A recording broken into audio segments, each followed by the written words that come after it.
Welcome to One on One with PK. My name is Ken, and I get the privilege of being one of your hosts here. And you're going to notice it's a little bit weird, a little bit offsetting today because our other normal host, Pastor Kieran, is actually not here with us today. He is off celebrating the birth of his fourth baby girl. Yes, he had a girl. And so I have welcomed in somebody else. And normally we go by that moniker, Pastor Ken, Pastor Kieran, PK. That's why it's one-on-one with PK. And so we're not going to go by that pastoral acronym because we've got P squared over here. Original. Original. The original PK, the original Pete Kramer. Because Pastor Pete's name is Pete Kramer, and so we go by PK. So what's up, Pastor Pete? Thanks for joining us today. Thank you, Pastor Ken. It's an honor to be here. I got to say, filling in the shoes of Pastor Kieran while he's out having a baby is exciting, but it's also great because I am so glad that my wife didn't just have a baby. Yeah. I love other people having babies, but we're done having babies. Man. Me too. I'm done. No more. That's no more changing diapers. None Praise the Lord. No more. No more wiping up vomit or anything like that. Yeah, I'm done with that. Pastor Kieran, we love you at home while you're wiping up vomit and changing poopy diapers. Yeah, man. The Lord bless you. Yes. Extra grace. Yo, my name is Kieran, and this is my co-host, Ken McAnulty, and welcome to One-on-One with PK. Free internet. You guys use pigeons? I don't care what you plan. Because we want them to learn. We want them to grow. I love you. I don't know about you, but I've recognized this idea in me that may be astonishing to some, but it's this idea that I'm not perfect. No. So... Yes. Yeah, I see you smile and smirk there. No, the faster we come to that realization, the better off we are. Right. And it's this idea that I don't have it all together. And so then the question comes in, how do I get better? How do I make myself a better person? What kind of systems can I put in place to make sure that I am becoming better? Once I recognize that I'm not where I should be. Yeah. How do I fix that? Yeah. And I wanted to kind of toss that out to you and see what thoughts that you have are on that. Yeah, that's a great question. I think just coming to the realization, even though I joked about that a second ago, I think just coming to the realization that I'm not where I should be in something, and just letting that pride go, that I don't have everything in every situation, every area of my life completely figured out, and I have to get better. Just that realization alone is going to fuel getting better, because at least now you have some kind of direction and you're not living in deception. There's a lot of people who live in deception about where they are on some things. Yeah. I think a lot of people, they probably face that first, just in a real world practical way, like financially. Like they realize, oh, that bill just came in for that, that credit card statement just came in. I'm not the best with money that I probably could be. So you have to put some kind of structure in place to get better, or you will get ruined, you know? And so I like what I heard this years ago. It was Dr. Henry Cloud, who, he's written all kinds of great books on necessary endings and boundaries and things like that, is that where there's weakness, you need to build structure. And so I think the hard part is in building structure is we get overwhelmed by the task of building that structure because we know where we want to be and it seems so far away. And what we have to do is we have to stop thinking about the leap I need to take to get from here all the way over there. Stop thinking in leaps and start thinking in steps. That's good. And, even with a lot of those things, is stop thinking about even the steps as being big steps. You almost have to think like small, super small, and super simple steps, so like, I don't know. I'm just thinking about like my own life. Like when I knew I wanted to like pay off my student loans. And if anybody remember that feeling of paying on student loans, maybe they're feeling it right now. Oh, Jesus, take the wheel. It hurts, man. Every month you're paying that student loan payment.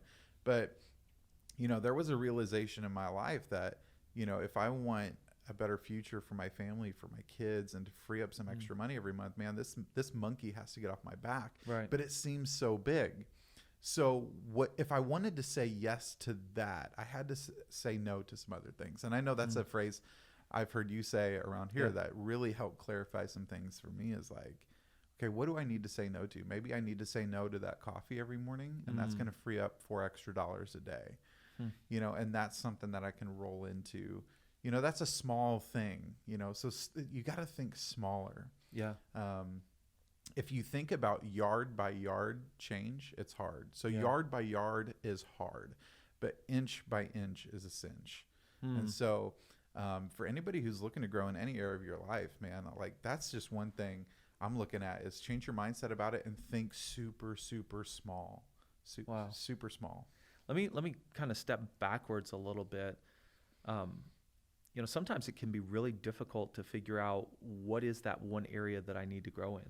Yeah. You know, sometimes when I don't know about you, but sometimes when I look at my life, there are areas or aspects of it where either everything seems to be okay because nothing's going wrong, or everything is like completely jacked up and wrong. Yeah. And either one of those I don't want to touch them.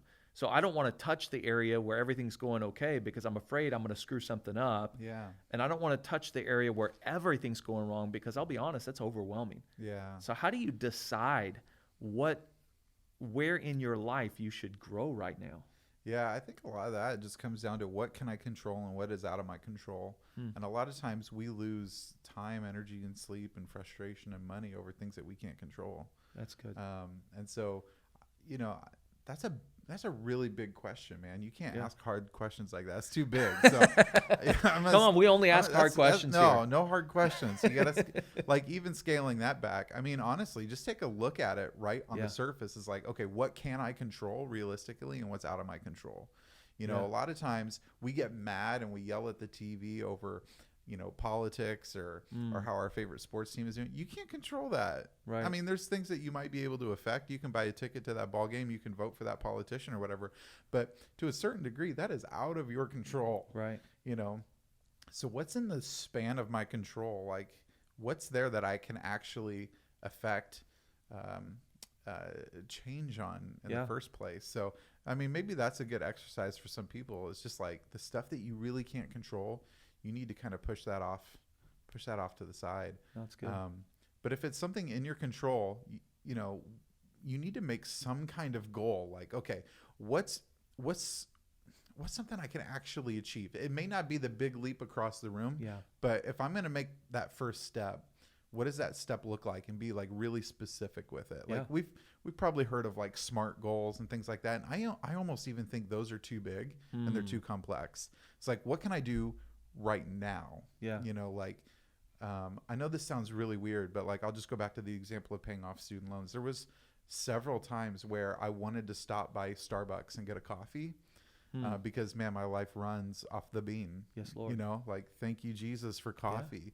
I met somebody the other day who said that they don't drink coffee, and I didn't know what to do but pray for them. Doesn't it break your heart? It does. I don't know how they make it through, but apparently they do, and they're fully functioning. Did they adults. get saved? No, but we're working on Okay, working on salvation. All right. We're working on them. You know? But like I had these days where I was driving to Starbucks to get my drink, knowing I was going to put out like $4.50 for that drink. Yeah. And I stopped and I made a $4.50 payment on my student loans. Wow. Okay. Interest alone, that's not going to do anything. Right. But it's changing me, heart, you know. And a lot of times, like, we have to change these habits.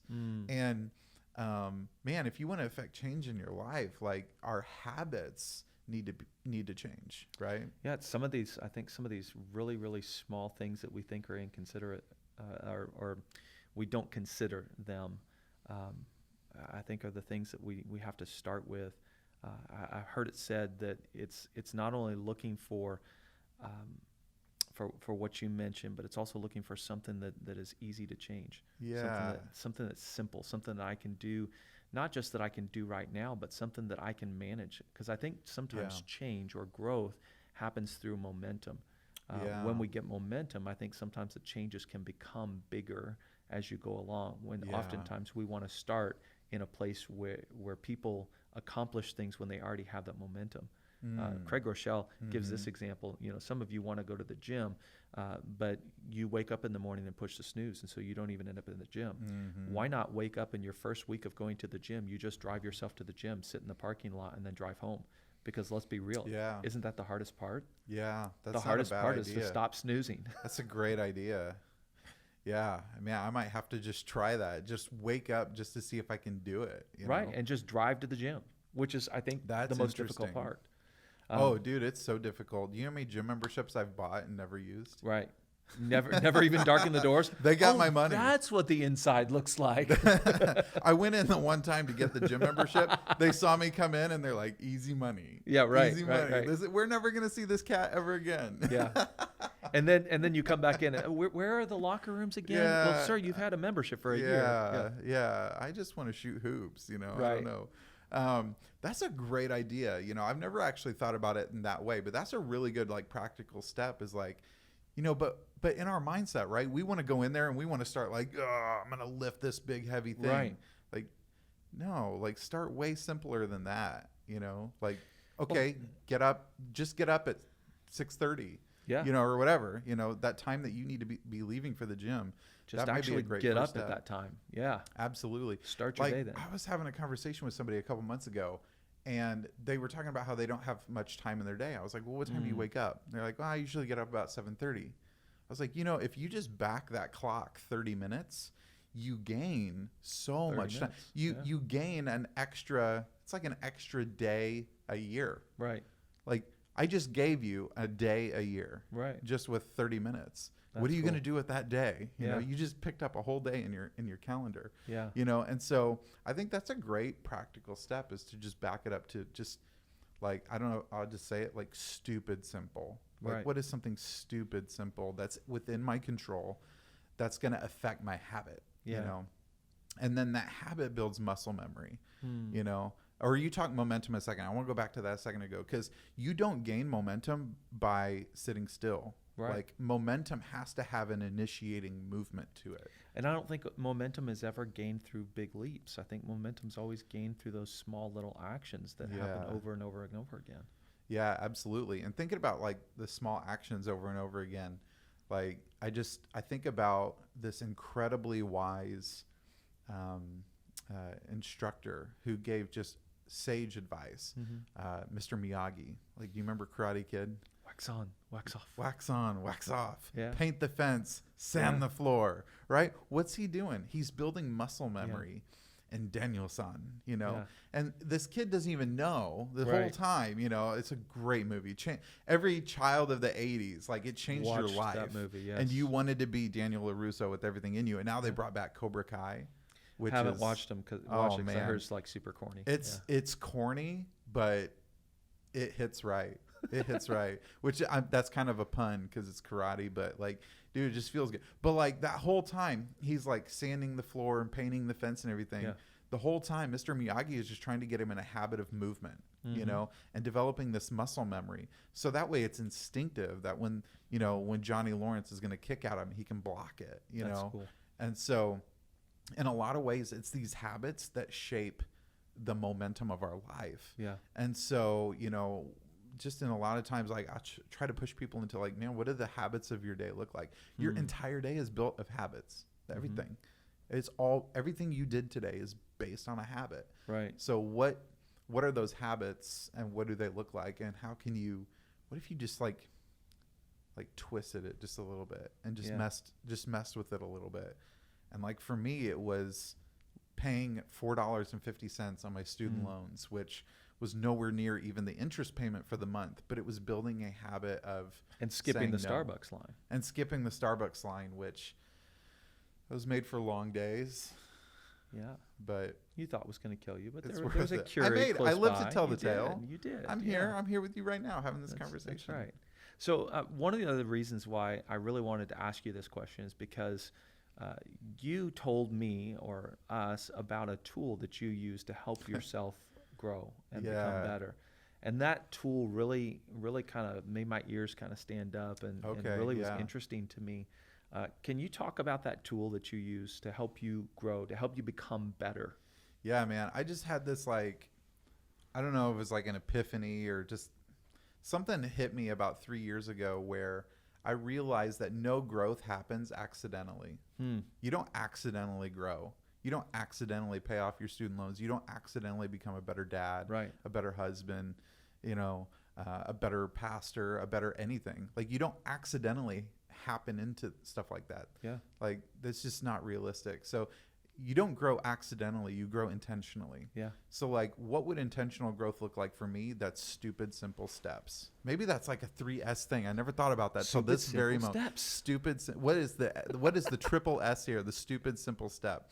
And so for me, every Monday morning, I have this piece of paper, and I know we live in like a highly digital world, but like, I was born in the mid 80s. So like, I still function off of like, I'm straddling the line between the Gutenberg world and the Google world, you know? Gotcha.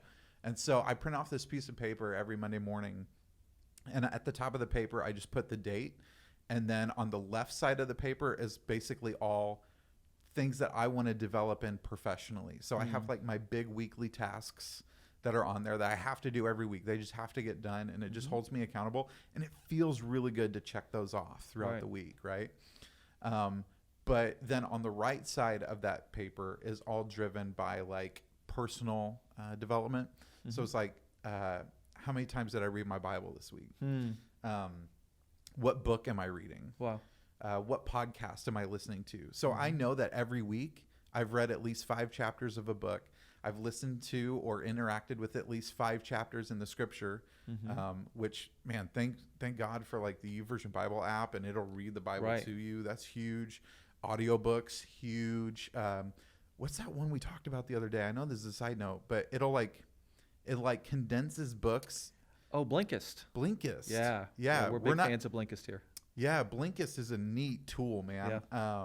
I've read about it. I haven't like used it yet, but I just like, I'm fascinated by that. So like, okay, how can I grow in content? So Right. that's one thing. But I also like even put on there like, I say like a lot. I just realized I need to put that on my sheet. Things not to do. I need to Not stop say saying like. like. Yeah. But on the sheet is like, I did it again. Did I spend quality time with each of my kids this week? And then I leave a blank space. What did I do? Wow. So I just can't check the box and be Yeah. like, oh yeah, I did fine. No, I have to write in there like, we played basketball on Tuesday night, wow. or we watched, my son really likes this show about Legos. So I watched the Lego show, whatever the case may be. See, I love some of the things that causes or forces you to do. Number one, it forces you to choose whether or not you're going to be honest with yourself. Yeah. Because yeah. I think that's one of the biggest errors that a lot of us have to begin with, is we're not honest with ourselves. Yeah. And that's really where it starts. It's where this whole identifying what we can grow in really kind of begins. Is am I going to be Absolutely. honest with myself? But the second thing is that it really causes me to look at it that week and say, am I going to grow in that thing, or am I going to Absolutely. stay the same? Absolutely. Because, time moves so fast that It if does. you don't think about it, you're like, man, I haven't read a book in like 6 months. Or I haven't read my Bible in a year. Or Yeah. I haven't read my Bible in who knows how long, Yeah. or whatever the case may be. But this just helps me stay accountable, and it's Yeah. really helped me out. And I know people have similar tools to that, but I've shared that with people, if they've seen it sitting on my desk. It's always, for the last 3 years, it's been on a red clipboard. And then every week I take the old one off, I put the new one on, and then the old one goes in a drawer. And every couple of months I'll take those out and look at them, and then I'll scan them. And it just kind of becomes like a file I can look back on if I ever need to reference something. So let me ask you this. Have you found that it's worked? Has it helped you? Yeah, for me, it helps tremendously. Yeah. Because, like, again, you don't grow accidentally, you grow intentionally. And I got to tell you, like, one of the things that I need to grow in right now is better connecting with my friends. And I know it sounds crazy because I got 3 kids, and I'm in the ministry, and I'm married, and just life is crazy. But I have 4 or 5 friends that I really want them to know that I care about them, and I want to connect with them. And maybe this kind of sounds weird, but their names are on that sheet. Wow. And I make sure that once a week I'm texting them, or I call them, or I encourage them, because I don't want the valuable things in my life to slip through my fingers and wonder where Yeah. it went. You yeah, know? that's so good. Yeah. That's so good. So that's how that works for me. That's cool. Yeah. Do you do anything nerdy like that? I don't. It's not ever been anything that's really come across my radar, which is one of the reasons why I wanted to ask you about it on Yeah. here. Are you is just like really good at remembering to read a book or, I call your mom or something? No, or- I mostly build just really strong habits. Okay. So like my Bible reading time is at the exact same time every day, Yeah, that's good. so that I don't miss it. That's what I do. I just But build that's a muscle habits. memory. It took you It a long is. time to develop that. It had to. Yeah, no. I mean, it's just intentionality. Yeah. It's similar intentionality That's good. that you've taken. You just kind of take it and systematized it on paper. And I think one of the things that it allows for a lot more change to occur at one time because Yeah. you have a big paper that you can list that change out on. Whereas this, Yeah. I literally had to take one thing at a time. Yeah.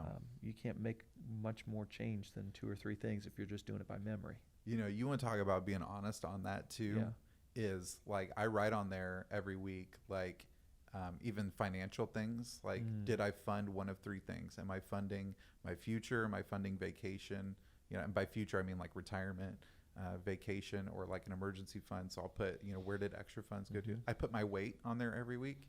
That's humbling, bro. Right. That's humbling.